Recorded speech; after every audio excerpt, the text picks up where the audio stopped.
EgyptAir Flight 9901999. The mysterious nosedive into the ocean, a routine flight turns into a tragedy on October 31, 1999.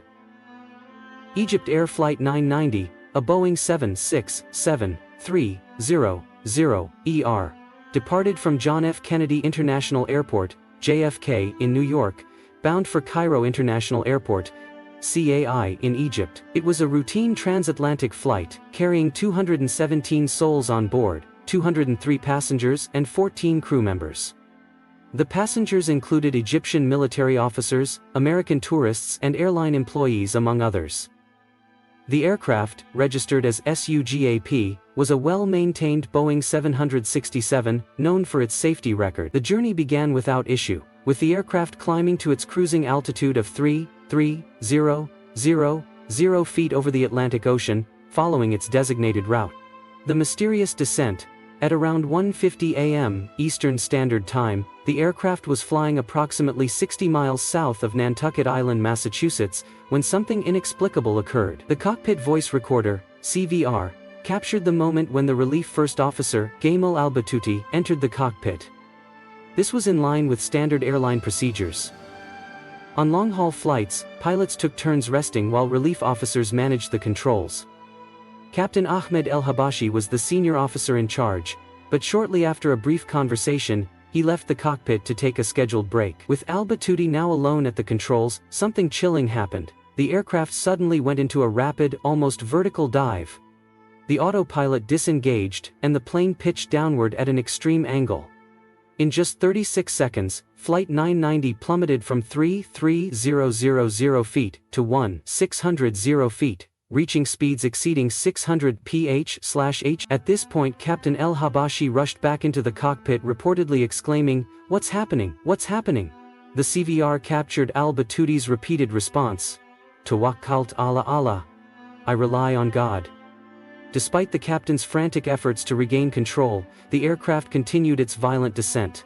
It momentarily leveled off at 1,600 feet, but then entered a second nosedive, ultimately crashing into the Atlantic Ocean at 1:52 a.m. The force of the impact was so great that the aircraft disintegrated, leaving behind scattered debris floating on the water's surface. The investigation, a divided conclusion.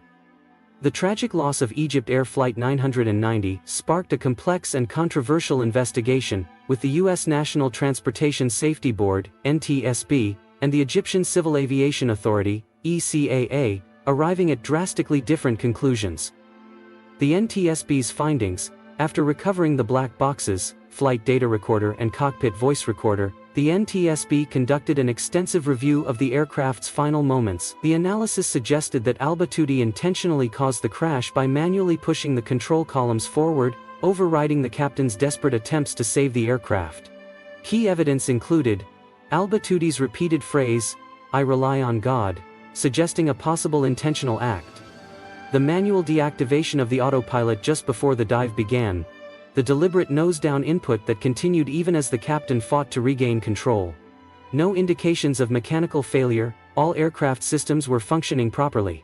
The NTSB ultimately concluded that al-Batouti deliberately crashed the plane, though they stopped short of calling it terrorism or suicide. Egypt's response?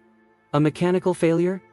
Egyptian officials rejected the NTSB's findings, arguing that a mechanical malfunction, particularly involving the elevator control system, was responsible for the crash. They maintained that al-Batouti was not suicidal, and that attributing the disaster to human action was unacceptable without definitive proof.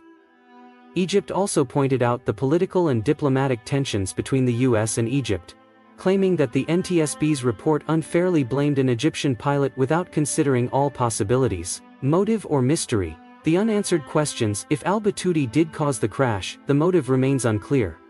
Unlike past cases of pilot suicide, such as Germanwings Flight 9525, al-Batouti had no history of mental illness, personal distress, or political affiliations that could explain such an act. Some theories include personal revenge. Reports surfaced that al-Batouti was facing demotion due to alleged misconduct, but no solid evidence supports this theory. Religious fatalism. Some have interpreted his repeated phrase as a sign of accepting fate, but this remains speculative. Mechanical failure cover-up.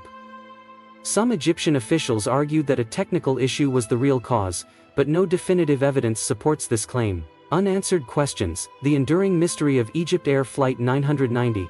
Despite an extensive investigation, the true cause of EgyptAir Flight 990's fatal nosedive remains a subject of intense debate.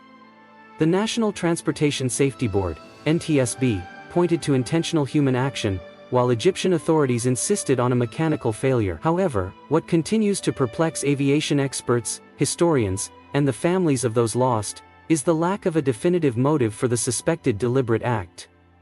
If the relief first officer, Gamal al-Batouti, did indeed push the aircraft into a deadly dive, why did he do it? Unlike other confirmed cases of pilot suicide, such as Germanwings Flight 9525215, or Malaysia Airlines Flight MH3702014, there was no clear history of personal distress, mental health issues, or political motivation associated with al-Batouti. He was an experienced pilot with a long career at EgyptAir, and no known grievances that could justify such an extreme act. Several theories have emerged over the years: personal or professional revenge. Some reports suggested that al-Batouti was being demoted due to allegations of inappropriate behavior involving female hotel staff during layovers. However, EgyptAir denied that he was facing disciplinary action, and no conclusive evidence suggests he had a motive related to workplace grievances. Religious fatalism, his repeated phrase, "Tawakkat ala Allah, I rely on God," has been widely analyzed.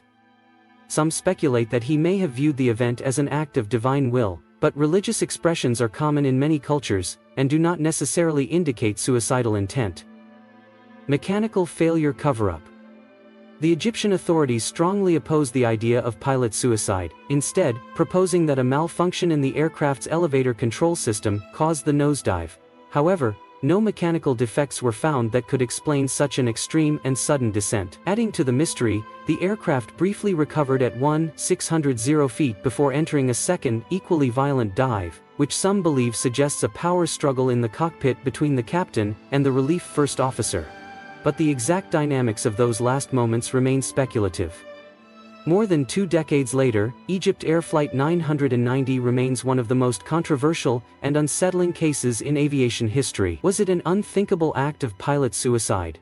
A technical failure disguised as human error? Or something more sinister that remains undiscovered? With both governments standing firm in their respective conclusions, the full truth of what happened over the Atlantic that night may never be known. The legacy of EgyptAir Flight 990 to this day, EgyptAir Flight 990 remains one of the most mysterious crashes in aviation history. The conflicting reports, lack of clear motive, and diplomatic tensions surrounding the investigation have left many questions unanswered. For the families of the 217 victims, closure remains elusive. The tragedy of Flight 990 serves as a chilling reminder of the fragility of human control in the skies, and the haunting mystery of what truly happened in those final terrifying moments over the Atlantic Ocean.